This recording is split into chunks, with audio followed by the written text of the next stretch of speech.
Hi, everyone. I'm Shirley Weaver. This is the Running with Horses podcast. And right now, we are right in the middle of our Emerging Generations interview series, which is inspired by the fact that there are emerging generations in our lives and our culture right now. We refer to them as Gen Z and millennial generationals. And what's happening right now with them is something that we are paying attention to and would love to be a part of. So this series is designed to speak into what God is doing in the lives, in the hearts and minds of those who are in that age group. Specifically, there's a scripture in Psalm, and I love it in the Passion Translation. It goes like this: "Let us see your miracles again, and let the rising generations see the glorious wonders that you're famous for." That's Psalm 90, verse 14. Let us see the wonders that you're famous for in their midst. So that's the inspiration. And our conversation in this series is all about that. Any way that we can speak into, be a support for those that are a part of that age group. And my guest today is Danielle Walker. I met Danielle in Washington, D.C., and our paths crossed several times over a period of several years. Today, I'm a major fan of her online devotion, The Glory and New Wine, as well as her other endeavors. She is the co-host for a wonderful podcast, The State of Freedom. So there are other things too. So I want to say, Danielle, welcome. I'm so glad you put a pause in your busy schedule to be here with us today. Miss Shirley, thank you so much for having me. It is an absolute joy and an honor to be with you today.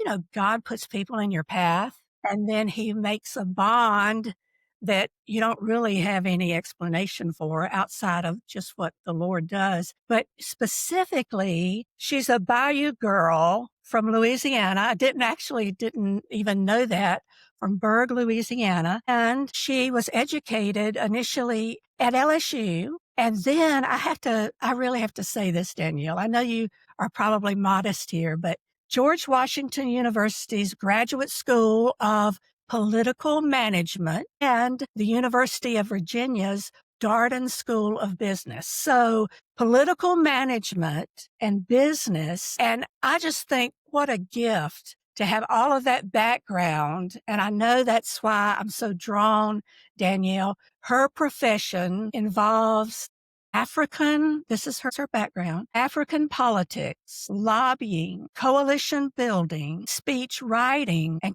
coaching executives in government affairs.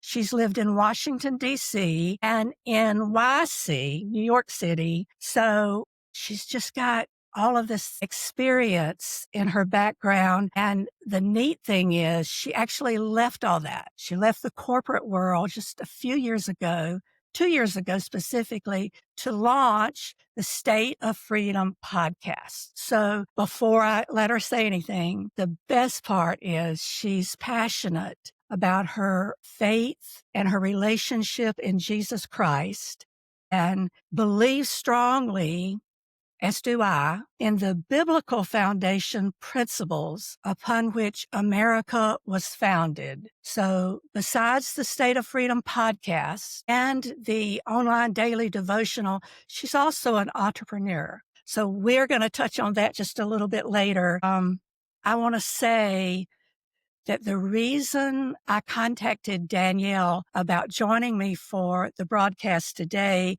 is something that she published on August the 30th. Let me just read you the title of this daily devotional. It says, this is on her Glory and New Wine daily devotional. That's online. You can access it. We're going to provide the link for you in the show notes here. Here's the title: Get into the slipstream of the Lord's grace to be the change he created you to be. So it jumped out at me, this idea of a vessel for change. And the article read this way. This was the paragraph really that jumped out at me. Here it is. Your purpose is your package. You are the package and vessel for the change that you carry. This exact package has not been given to anyone else, but it's stitched into your heart. I love that part. No one else knows to do what you know to do. So be the change. You are called to move mountains, to be a trumpet sound of clarity, piercing the atmosphere with truth. So, Danielle, for this I think be the change is precisely the message that we want to convey. So, the idea of being the change and being a change agent in terms of spirituality or marketplace or whatever, what do you say about that? What do you have to say about that? When I started the State of Freedom, April of 23, I believe now, a big part of I think this has probably been a theme in my life if I think about it, Miss Shirley. I chose to go to George Washington School of Political Management because I was tired of having professors who had only lived in theory and only operated in theory. I wanted to learn from people who had actually done something. And that was what this school offered at the time. I think it's changed and kind of moved away from its mission back then. But that was what drew me to that school. I have kind of had this sense that if we can't live in the realm of theory, we have to live in the realm of action and reality. And that was a big, driving force for the podcast, The State of Freedom. We started out talking about Louisiana politics and holding local legislators accountable for their votes. And part of that, okay, this was 23, right? So 2020, everyone feels so helpless, fearful and helpless. And 2021, people start waking up. They start saying something's not right here. A lot of people are waking up, but then sets in helplessness because what do we do? People are like, we know that there's something wrong, but we don't know what to do. And I think that is what being the change is. Part of being the change is either taking the action yourself or helping people see what action needs to be changed and empowering them, encouraging them to do that. Well, that's so good. And I agree with you. I mean, I've seen it all around me, and I see people stepping up. I probably first noticed it in my generation that had not stepped up before. But I sense God, of course, is behind the scenes moving, and we're responding to that moving of his spirit. And so for those who are younger, who maybe have no experience with that and no experience with the Lord, no experience with that kind of thing, either professionally, marketplace wise, and certainly not like in a spiritual context, it would take the penetration of the Lord himself to even get that attention, which is the thing that's got me so fascinated that is really happening. I mean, there's no denial. Like I said, I noticed it first in people maybe more in my generation, but then I saw that something is distinctive and something is happening. I think the prophet said, if someone told you, you wouldn't believe it. Yeah. I want to say, the topics that I hear being thrown around the most that I suspect Gen Zers and millennials are really tuned into, there are a couple, and you tell me what you think about this, Danielle. Israel and the Israeli war, for sure, and very opinionated about that. Secondly, Charlie Kirk, the Charlie Kirk phenomenon, the Charlie Kirk model. So I have two questions for you. Sure. First of all, regarding Charlie Kirk, do you see his assassination as part of a larger spiritual battle between good and evil, or more of a political event, or both? I think both. I think it's both. I don't know what the real story behind Charlie Kirk's assassination is. And I don't think anyone outside of maybe some investigators in the FBI and the perpetrators themselves really know what's happened. I don't believe what we're being told about his assassination at all. It feels like a total manufactured setup to me. But I do believe that the hand of the Lord is in the aftermath. I can see that very clearly. And I can see that his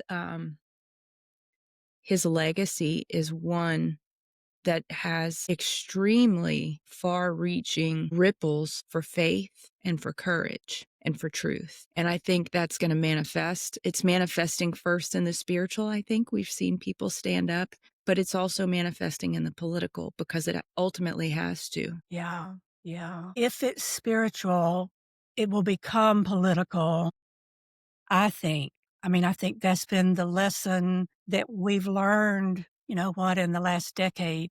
I don't know that I thought that way before, but so there's that. In your experience, your understanding, and your relationship with the Lord, what does the concept of prophetic, the idea of, quote, prophetic, mean to your generation? You know, I was trying to think about what it means to my generation, and I honestly couldn't tell you because there's so many streams, but I can tell you what it means to me. What it means to me is sitting with the Lord and setting aside my agenda and saying, Lord, what's on your heart? What are you doing in the world today? Because that is where he will speak, that is where you can get insight into what he's doing. If you tap into the heart of God, to me, that's prophetic. In the August 30th daily devotion, there was something on what you published that day that resonated within me in a way that was unique. It was different. And I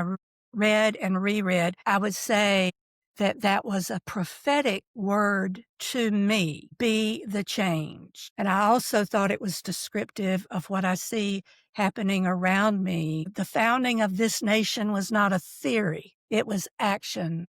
And we are living in the blessing of what was walked out then, now. And now we're the stewards of what we have received. So I believe that's a prophetic responsibility to steward what has been handed to us. I like to say we're standing on their shoulders. Mhm. If it weren't for them, we couldn't do that.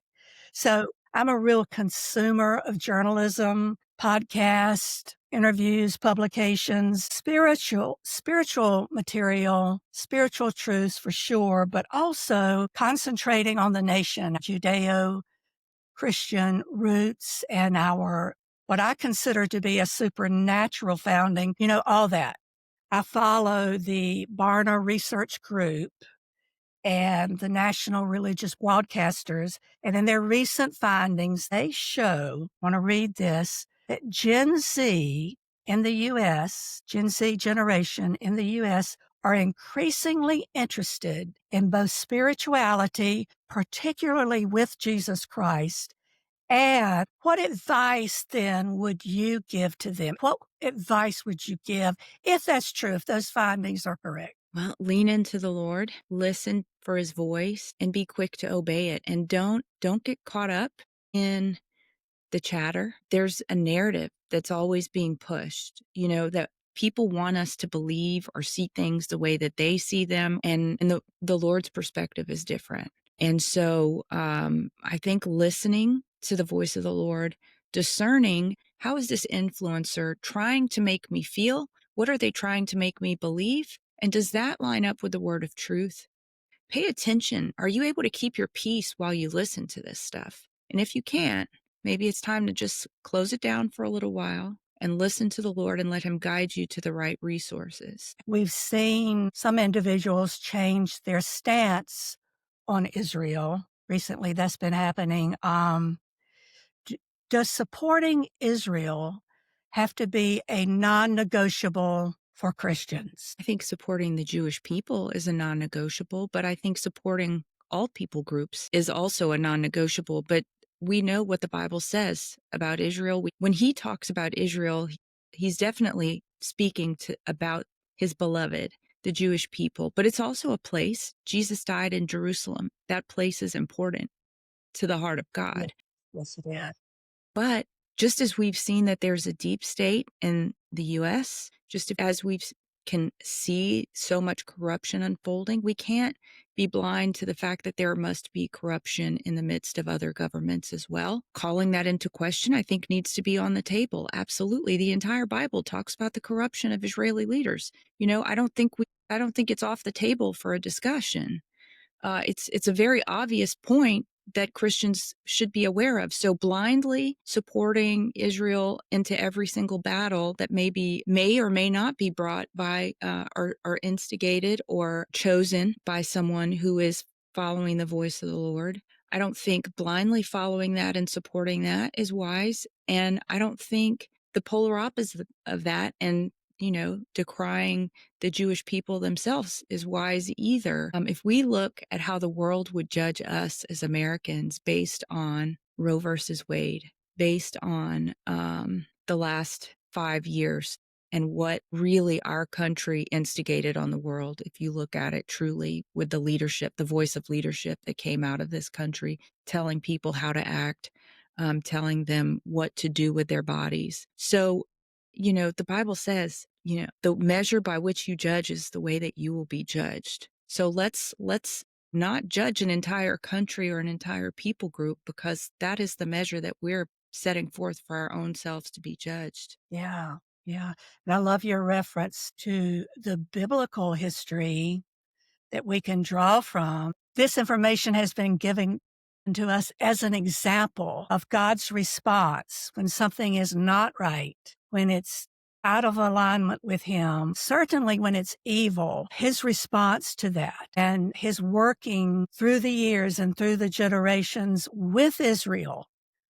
And certainly in the church, I mean, we have a history as well. So we refer to the word constantly. By the word, I mean the Bible, Genesis to Revelation, and we draw our truth from there. We draw our reality from there. Again, it's not theory. It's laid out very clearly. And the more we draw near to Him, the more we understand what it is He's really trying to say. By He, I mean, of course, the Lord. I think, I said the Gen Zers are making a hard pivot. I think everyone in the church is making a hard pivot, one way or the other. And it's a critical time. I think a very stark time.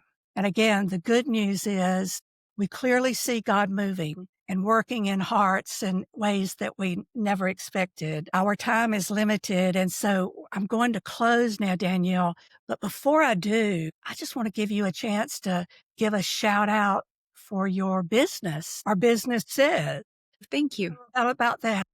Yeah, and maybe I can just give one more word of encouragement to the listeners that, as we seek to be informed, suspend your need to have an opinion. You can be informed and not hold a strongly held opinion. You can withhold judgment and just leave the tension out there, allow it to sit out there and just say, I don't know.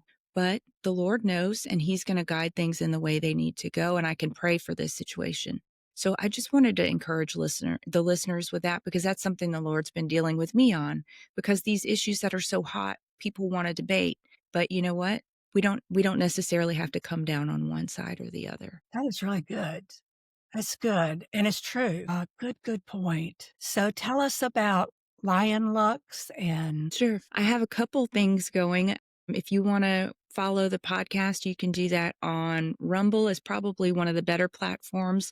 YouTube, we're there. It looks like we're barely there because they censor us and suppress us mercilessly, but you're welcome to follow us on YouTube. They still allow us to be on there by God's grace. And then the podcast, the audio only platforms, and X. So it's The State of Freedom. And we're Tuesday, Wednesday, Thursday live at 10 a.m. Central. And then my business is Lux Lion. It is an African jewelry, high-end jewelry shop, handcrafted jewelry, accessories, women's accessories, scarves.